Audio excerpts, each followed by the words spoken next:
Right. Okay.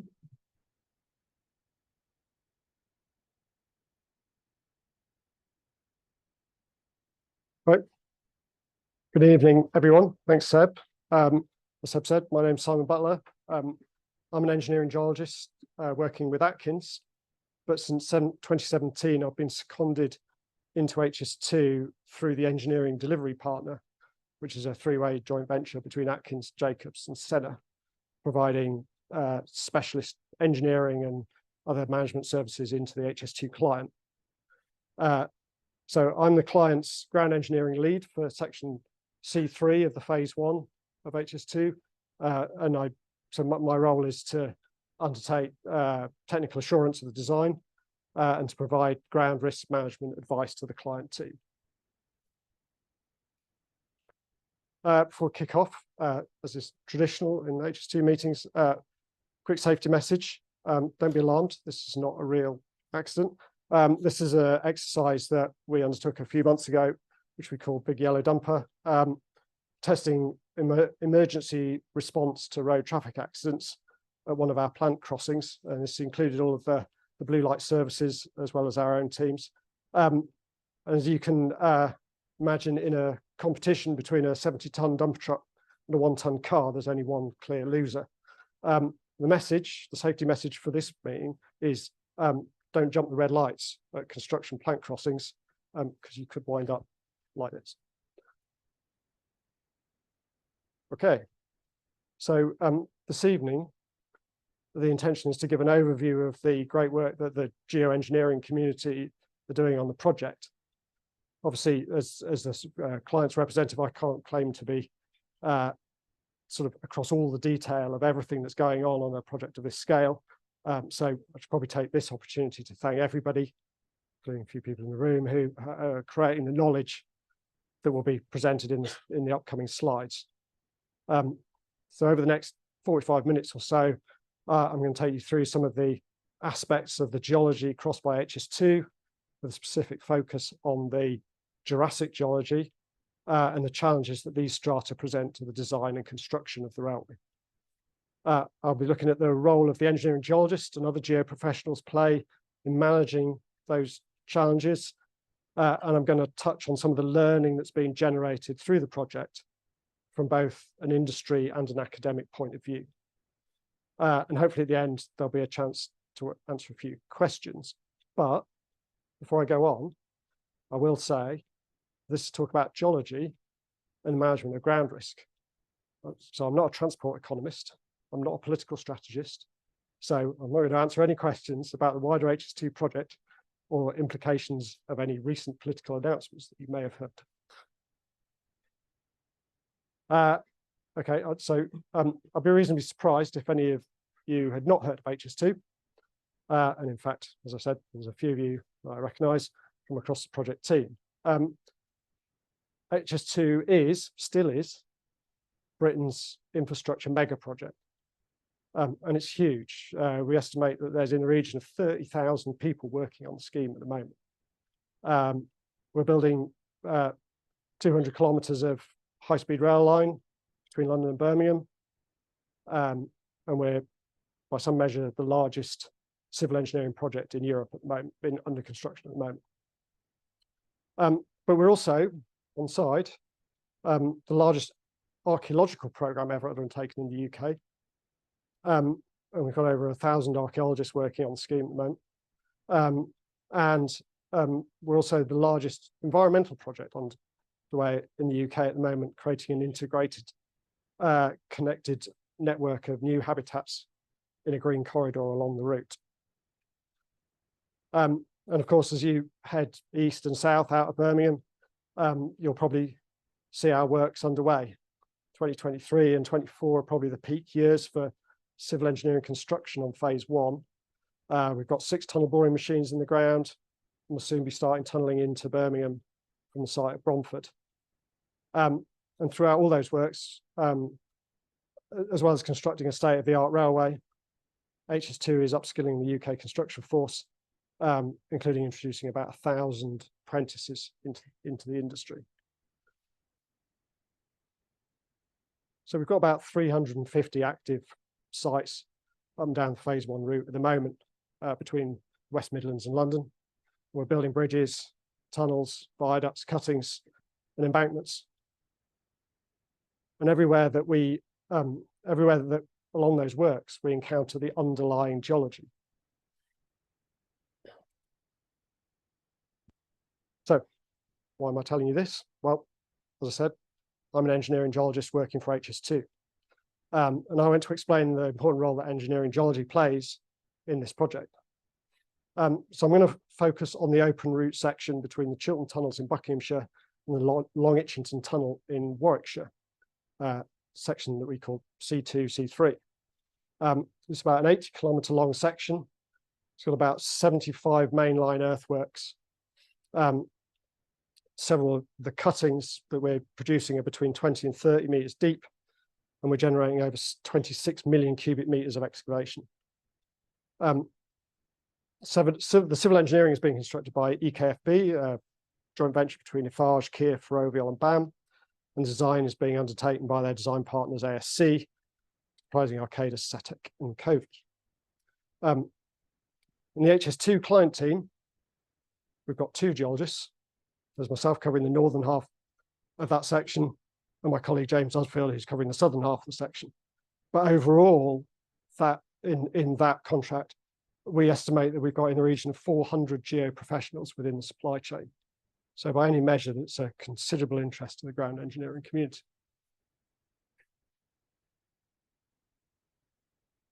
But what makes it so interesting is not just the scale of the undertaking and, of course, the employment opportunities, but the vast range of geologies along the entire route. Project's a great opportunity for geologists like us, from the Eocene deposits of London to the Triassic rocks of Birmingham. We're cutting through about 250 million years of geological history. And to be honest, if they don't let the geologists choose the route, this is the one we would have chosen. So in my own section, in the C23 sector, we start at the Chiltern Hills, we cross the flat, wide Vale of Aylesbury, we pass into the hilly rural areas of West Northamptonshire and South Warwickshire, crossing 16 principal geologies, including the chalk and the galt clay of the Cretaceous, to Jurassic strata that we'll focus on later, and all the way to the Penarth group at the top of the Triassic. And for an engineering geologist, it's also important to note that in this section of the route, we were on the periglacial margin of the Pleistocene Ice Age. So all these solid deposits are overlain by the deposits and the effects of advancing and retreating glacial ice, which has done much to disturb and obscure the stratigraphy below.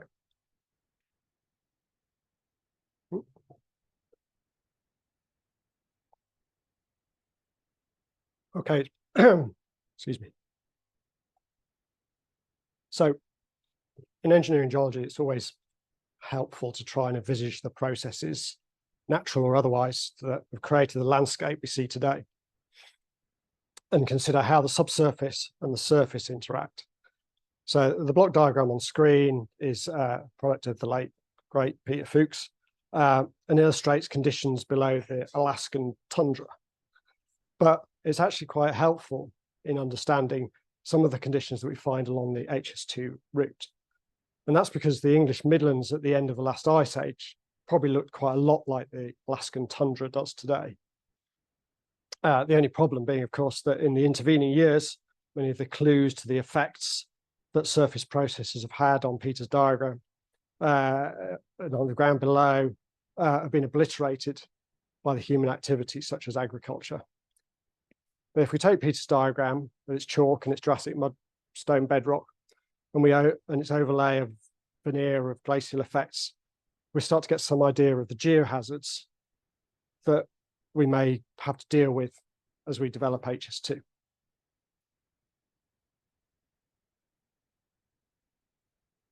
Okay, so on the left of the slide, there's a list of the various geohazards that we are likely to encounter.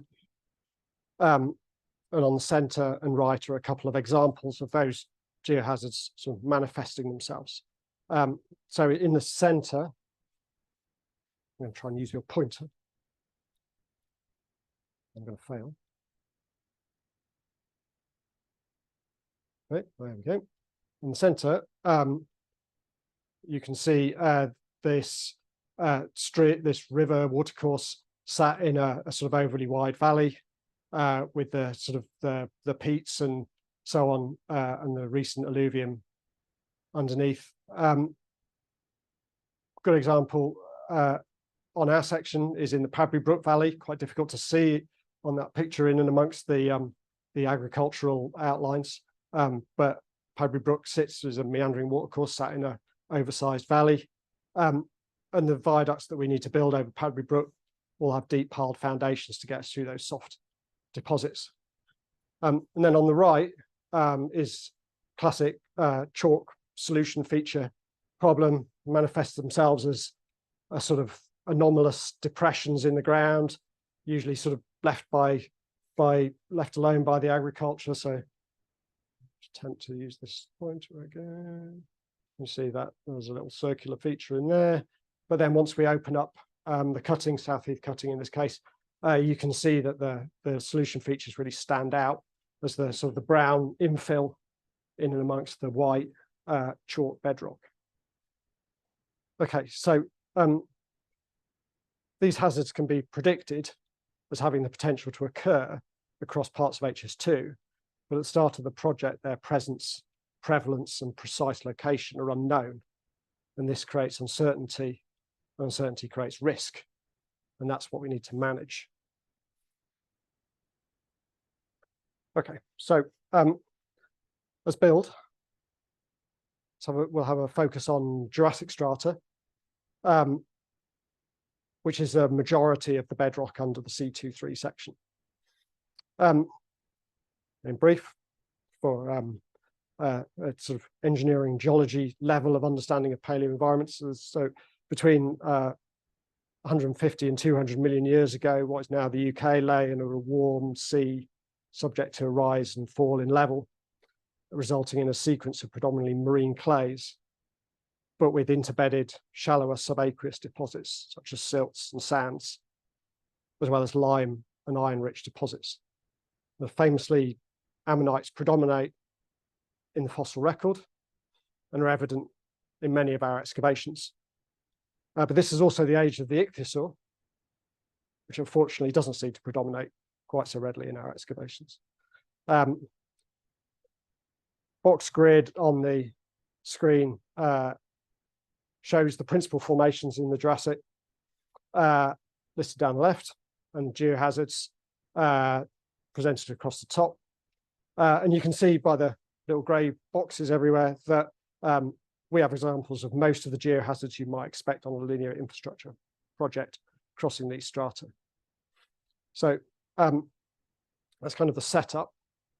In the next few slides, I'm going to go through some examples of individual geohazards found throughout the Jurassic strata, and some of the individuals who are involved in creating some of the knowledge that's shown on these slides are credited on the slides. Many more are not, but their contributions no less appreciated. Will that change? Perfect. Okay. Okay, so I'm going to take the Jurassic in order, but slightly controversially for a Geological Society presentation. I'm going to start from the youngest and work my way down, rather than starting from the oldest and working my way up. So forgive me, geology purists. So first up, not quite at the top of the sequence, this is the Anthill Formation. This is a typical marine clay mudstone from the Jurassic. This is Waddesdon South Cutting, which is one of our few deep cuttings in the flat Vale of Aylesbury, relatively flat. And here we're finding an extraordinary amount of sulfur-rich or sulfate-rich strata. The selenite crystals pictured on the screen that are exposed at the surface of the cutting are appearing as the sulfur-rich chemistry reacts with the air and water in the atmosphere. And some of these crystals are several hundred millimeters long, or almost a foot long in old money. And the team on site report that on a sunny day, the batter slopes actually shimmer with the light reflected off the crystals. There's so many, it looks like a frost. So this may be a geological wonder, but it's also a bit of a problem. Sulfate-rich nature of the strata causes significant issues with the durability of concrete cast within it, such as foundations for the various structures, and it renders the clay of limited use as a fill for high-spec earth structures, such as the mainline support, so obviously resistant to stabilization of lime and cement. Oh, little blob. I forgot blob. Oh, okay. Okay, so that was Amped Hill Formation. Moving a little bit further north, moving deeper into the geological sequence, we reach the Oxford clay. So this is in the Calvert area. This is another marine clay mudstone, similar to the Amped Hill. One of the features of all of the marine clays, but particularly prevalent in the Oxford, are these layers or bands of concretions or nodules that you find. And the genesis seems to be in some debate, but from an engineering geology point of view, what's not in doubt is that they're big hard lumps of carbonate-rich stuff in the middle of a clay host. So on HS2, we first encountered these in some of the enabling works contracts and utility diversions, such as the big gas main you can see being laid on screen there, and they've subsequently been found in the main line cutting at Calvert as well. It's also quite apparent that they were encountered during the ground investigation, but they were so large that we drilled through them, and they were reported as being beds of limestone rather than being seen as nodules. So you can see the ones, those are the ones that were removed from the gas main excavation, and they're over 1 meter across. You know, for all intents and purposes, to 150 mil diameter borehole, they're a solid bed of limestone. And you can imagine that in a large open excavation, they're quite manageable. They're easier to dig out than a big, solid layer of limestone. But in the small utility excavations, in directional drills and pipe jacks, and in the sort of foundation pile bores, these hard, large inclusions seemingly floating around in a sea of clay can be quite disruptive in terms of obstructions to the progress of those elements of the works. So a geohazard to keep an eye on. Keep moving. We're moving out of the late into the Middle Jurassic, and we come into the Great Oolite Group. So this is a rhythmic sequence of limestones interspersed with clays and lesser beds of sands and silts, characteristic of a shallow, near-shore marine environment with regularly fluctuating sea levels. This sort of harder limestone-rich geology forms the sort of the hilly terrain that we reach after we pass through the Vale of Aylesbury. It's sort of essentially an extension of the Cotswolds on the other side of the M40. So the HS2 cuts through this hilly strata near the village of Toweston, not far from Brackley, and we find two of the main limestone beds of the Oolite Group, the White Limestone and the Tainton Limestone. Both of these are quarried locally, and they're two of the limited number of hard rock formations found within the Jurassic by the HS2 project, and provide potential sources of high quality granular fills for the work. There's two factors that limit the availability of the rock one from the cuttings at places like Toweston. One is that particularly at Toweston, the geological sequence is disturbed by the faulting that crosses the route, and you can see that illustrated on the screen. At the depth study stage, the fault was identified by the BGS, but there was no known throw. You can see the post-GI cross-section. We've got quite a substantial throw on the fault, and we've actually lost some of the white limestone. That's been replaced by the next strata above, which is the extremely disappointing named forest marble, which contains absolutely no marble whatsoever. So the structural geology disrupts the presence, and then the weathering effects, particularly the sort of the frost penetration from the ice age, has a sort of a significant weathering effect on some of the shallower deposits. So you can see in the construction stage photograph that the white limestone, which is exposed near the surface, we've actually formed fairly conventional batter slopes in that material because it's been sort of shattered and weathered down to a sort of putty-like consistency, which renders it not very useful for temporary work slopes, but is also means that it's not available as a crushed rock aggregate. So these two factors create a degree of uncertainty at planning stage about the availability of Site 1 rock suitable for crushing to fill the requirements for granular fill throughout the works. Okay. Continuing our journey southwards or downwards through the sequence, we're at the base of the Middle Jurassic. We're still in the Lulite group, and we see some of the results of post-glacial erosion on the interbedded strata in the valley edge as we head up towards Brackley. The watercourse, like we saw in the example, the Peter Fuchs block diagram, the watercourse sits in a much wider valley formed by glacial outwash, probably formed by glacial outwash. And the interbedded limestones and sandstones, the Great Oolite, form the hillside, but the Whitby mudstone sits in the valley floor.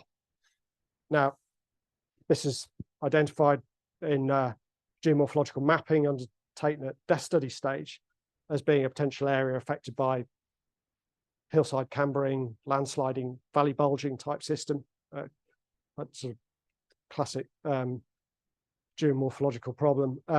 And so at GI stage, there's further inspections. Something that's very, very useful is this stripped out LiDAR survey. So you sort of strip out all the vegetation, you get to see an impression of the sort of crinkly hillside underneath. Gives you some idea that something's up. Various spring lines appearing in the hillside, and ultimately the ground investigation identifies head deposits. And all of this goes on to inform the design of slope stabilization measures and suitably robust foundations for the viaducts and embankments that cross the valley floor.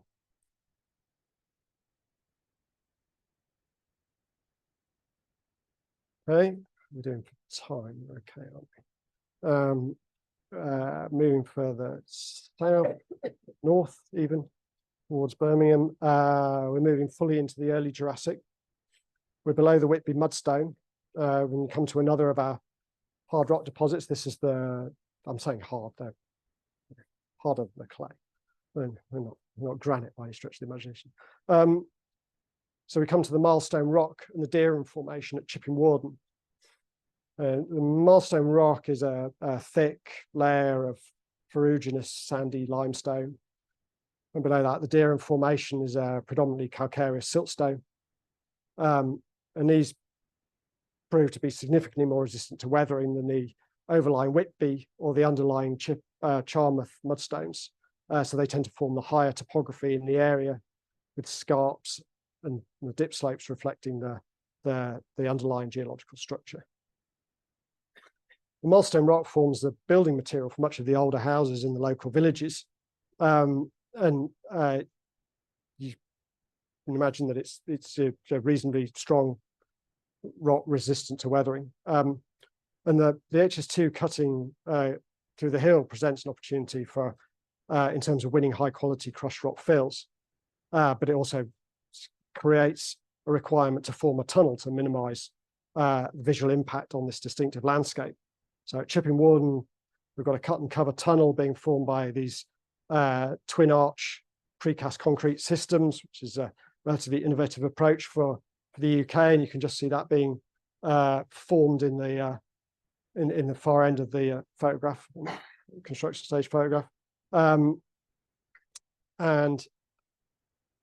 the crushed Milestone Rock is forming part of the high spec backfill around that tunnel. So we're digging it out, putting our precast arches in, crushing up the milestone to a 6p, and using that as the first skin of backfill around the precast. But the hard rock obviously brings its own hazards, primarily hard digging. So even using the large plant at our disposal, those are 75-ton excavators, you can see.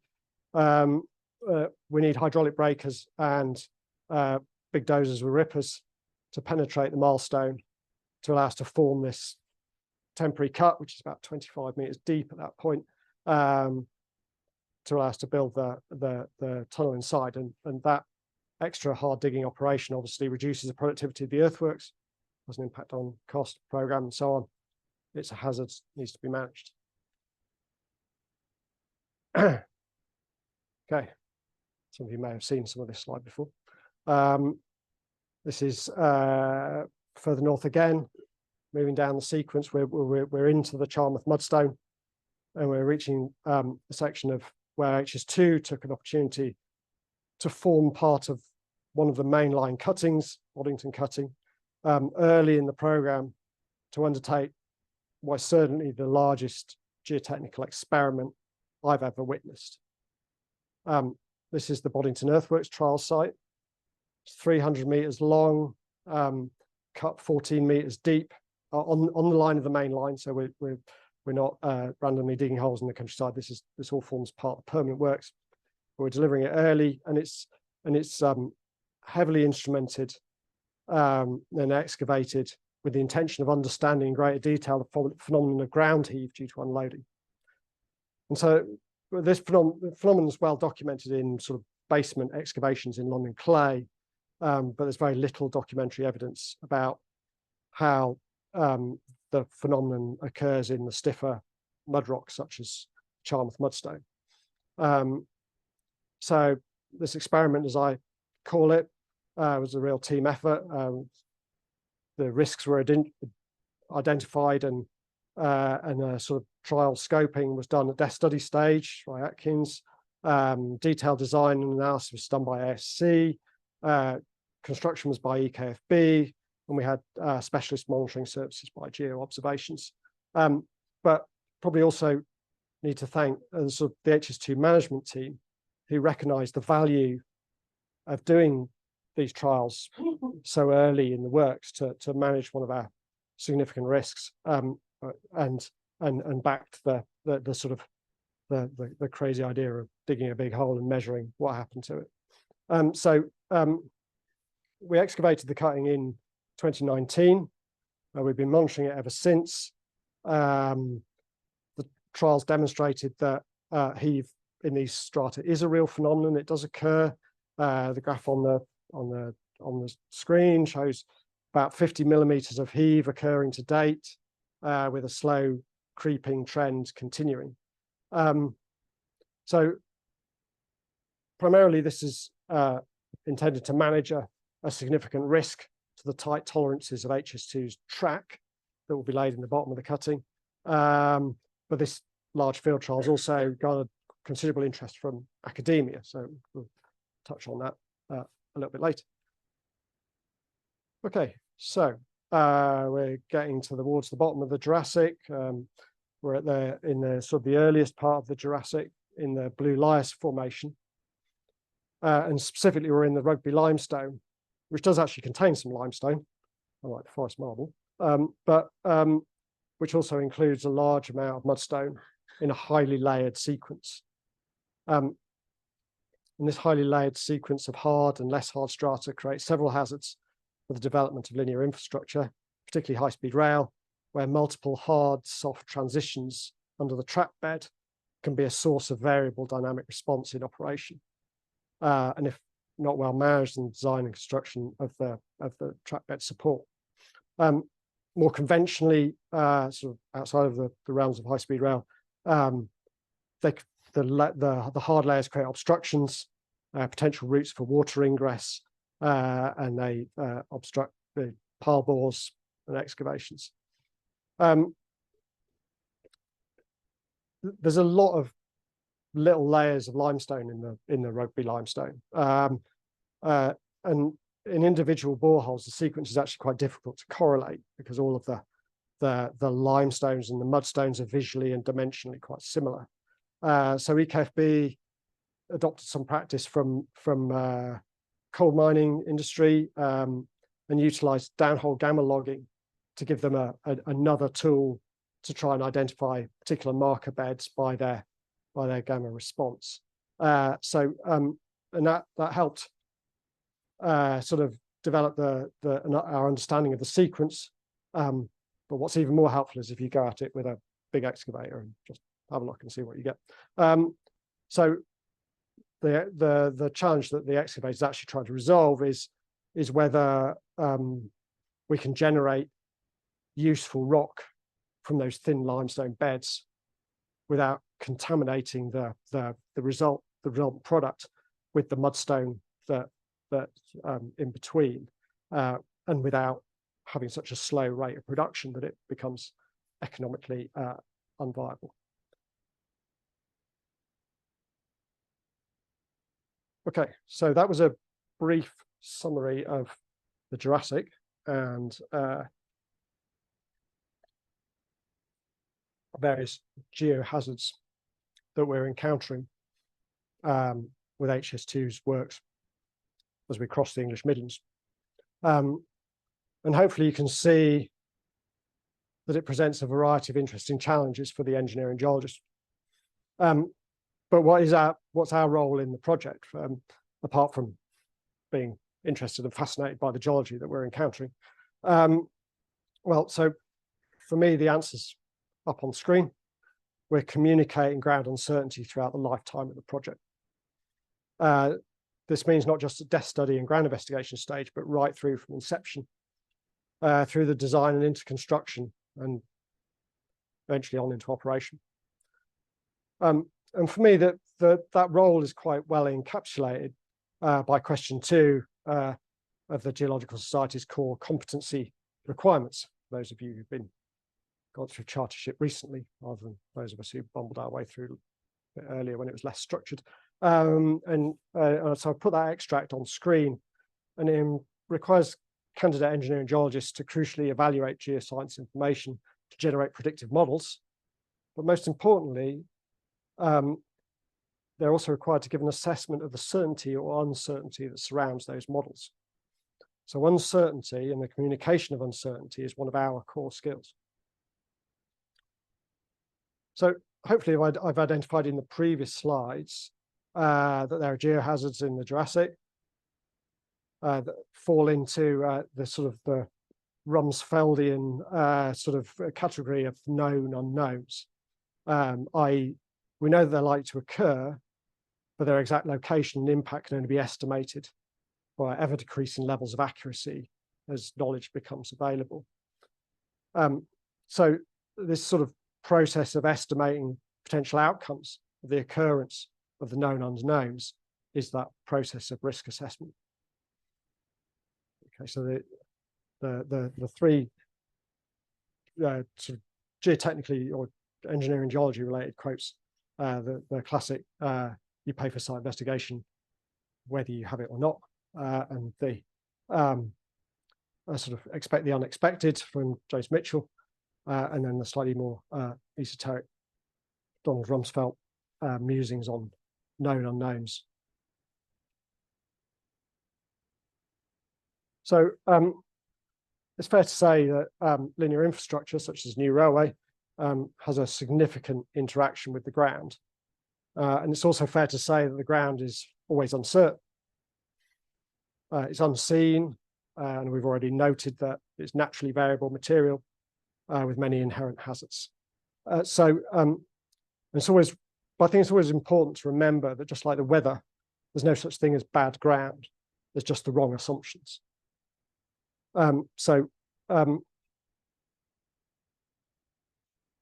We should remember that construction contracts do recognize, or can do recognize, the impact of uncertainty. The main means of reducing uncertainty in advance of construction is to undertake ground investigation And without doubt, HS2 and their contractor partners have done a huge amount of ground investigation along the route, thousands of boreholes, thousands of samples, tests have all augmented our understanding and reduced uncertainty into the ground models that we use for designing and planning the works. But we need to remember that and recognize that GI takes time to implement, and often the design develops in parallel with investigation. So design assumptions can create risks, and we need to recognize that need to be recognized and mitigated. And in addition, some ground conditions just really can't be fully assessed and mitigated until construction stage. If you think back to the solution features that we showed earlier in the slide.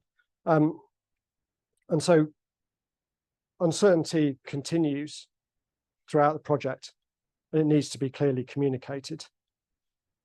And there's always a balance to be struck between the amount of ground investigation implemented and the degree to which GI can efficiently resolve uncertainty in design stage, and which risks can only really be fully assessed at construction stage.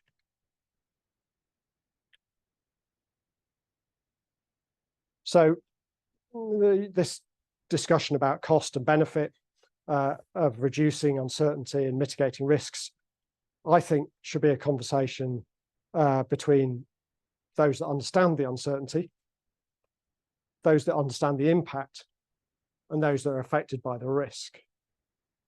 And to reiterate, the role of the engineering geologist is to communicate ground uncertainty through the lifetime of the project. So we're the first of those three essential users of the information.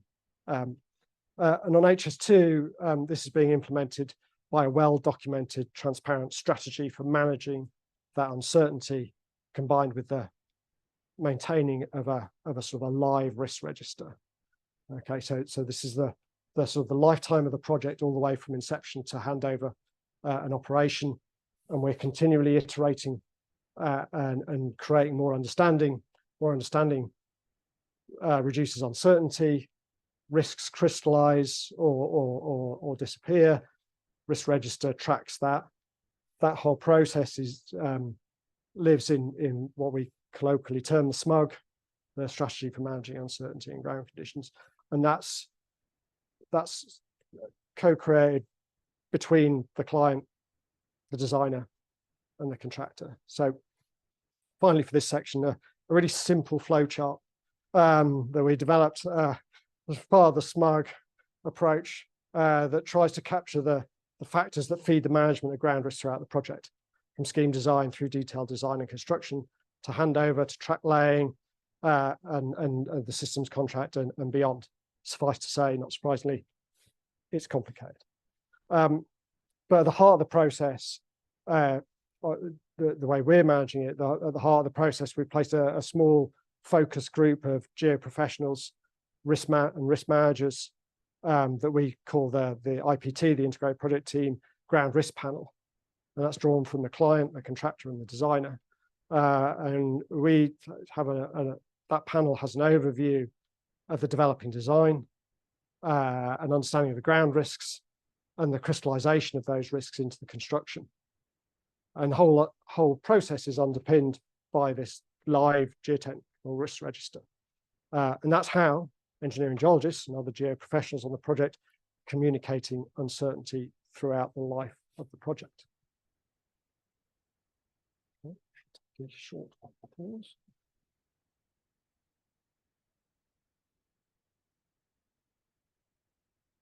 Okie dokie, we're getting there. Right, so hopefully you're coming to the realization that there's some really interesting geology being uncovered as part of the HS2 project, and that we're also learning some interesting lessons about how to manage the ground risk that these geologies present to the delivery of the engineering project. So I'm just going to take a couple of minutes to raise the profile of the HS2 Learning Legacy project. This is encapsulated in the HS2 Learning Legacy website. which is modeled on similar websites with projects such as Crossrail. And it's intended to grow into an invaluable source of learning for the UK construction industry. So this is publicly available information that HS2 are publishing through this website. So it's free to access through the address on screen. It's already populated with some fantastic, interesting content, not all of it on geology, sadly. And I'd encourage you to visit and have a look. And for those of you involved in the project, to contribute to that legacy. That legacy is created by the people who work on the project. If you work on the project, you can contribute to the legacy, the learning legacy, not just the transport legacy. So I encourage you all to visit and have a look. But beyond the website, there's also lots of other activities going on spreading the learning from the project, such as this meeting, for instance. And we'll just look at a couple more examples on the next couple of slides. So first slide is focusing on the industrial side, or the industry side of the learning legacy, the bit that's developed by the likes of you and me, and the other geoprofessionals working on the project. And this isn't just about what's on the website, it's also about dissemination of learning, whether it's in lectures and presentations such as this, seminars and working groups, such as the recent Quaternary Research Association seminar that some of you may have attended. It's submissions to national and international conferences, such as next year's European Conference on Soil Mechanics and Geotechnical Engineering, or it's contributions to industry guidance. So Sarah Trinder from HS2 input into the new Syria guidance for GBRs, Geotechnical Baseline Reports, which is all about contractual risk management. And these are informed by and benefit from the learning gained on HS2.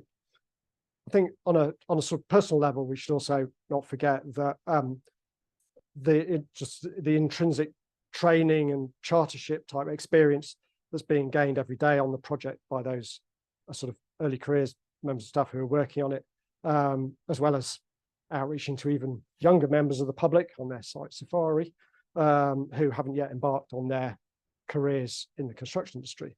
So hopefully, in some ways, the project is assisting and inspiring the next generation of engineering geologists. The second branch of the learning legacy, which is no less important, is that academic sphere that sort of alluded to on the previous slide about Boddington Heath trial. And in the academic sphere, HS2 is partnering with several academic institutions, particularly from a ground engineering point of view. We've got Dr. Kevin Briggs of the University of Bath, who has a research fellowship from the Royal Academy of Engineering and is sponsored by HS2, specifically to explore the civil engineering properties of UK Jurassic and Triassic mudstones. Some of that learning has already given rise to a number of publications, including in QJEG. And as well as that, we also have links with other universities such as Loughborough, where Nick Sartain, HS2's head of geotechnics, is a visiting professor. And we have a research doctorate going on there at the moment as well. So as well as that kind of sort of engineering geology corporate sort of sponsorship of academia, we've also got we're enabling specific individual research into more sort of pure geology, stratigraphy type exercises through the geologies that we encounter. And this is enabling a better understanding and hopefully publication of sort of geological history of this less researched part of our island's deep geological past. So there's a few examples on the right-hand side of the screen. And of course, the other thing to mention is that all the ground investigation data and other geological observations will ultimately be passed through to the BGS to augment their already enormous database, enable them to sort of enhance the understanding of the nation's geology of this part of the country. Just in relation to the sort of stratigraphic thing, I had a late additional slide. I did promise some geology. You told me to make it geology specific. There's some initial feedback from our sort of paleontology stratigraphy researchers, and we received it this morning. And these are some quite spectacular ammonites found around Chipping Warden, perhaps even apparently evidence of a bit of ichthyosaur from these are from the early Jurassic near Greatworth. I'm sure there's much more to come on this once all the sort of the data has been reviewed and sort of collated. So hopefully in the future we'll find out more about that. Okay, so how are we doing for time? Doing all right. What have we learned? Well, we've learned that HS2 is traversing 250 million years of geological strata. We've learned that this is a unique opportunity to study the sequence exposed.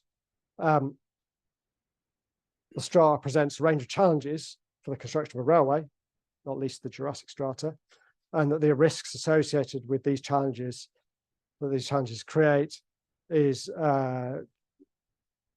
created by the uncertainty of their occurrence. And it's the role of the engineering geologist to communicate that ground uncertainty throughout the lifetime of the project. So it's important to have a strategy to manage that uncertainty, and it's important to record and communicate the management of the risks identified through a risk register. Successful management of ground risks requires communication and contribution from all the parties involved. And as we progress, we're learning. And as we learn, we should share that information to improve the understanding and promote good practice. And hopefully HS2 will leave a learning legacy and a skills legacy for future projects. And we've also learned that ichthyosaurs aren't quite as prevalent as you might hope. So that's it. I'd just like to close by reiterating that while I'm here today presenting on the Jurassic geology of HS2 and the management of geohazards that geology presents, this is actually the result of the work of literally hundreds of ground engineering professionals working across the programme, and without whom this presentation would be extremely brief. So thank you to all those who are credited. Thank you to the uncredited for their hard work and dedication in delivering this fantastic geological endeavour. It's also a piece of transport infrastructure.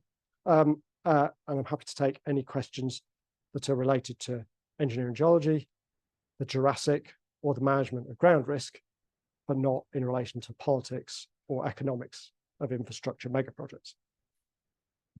Thank you.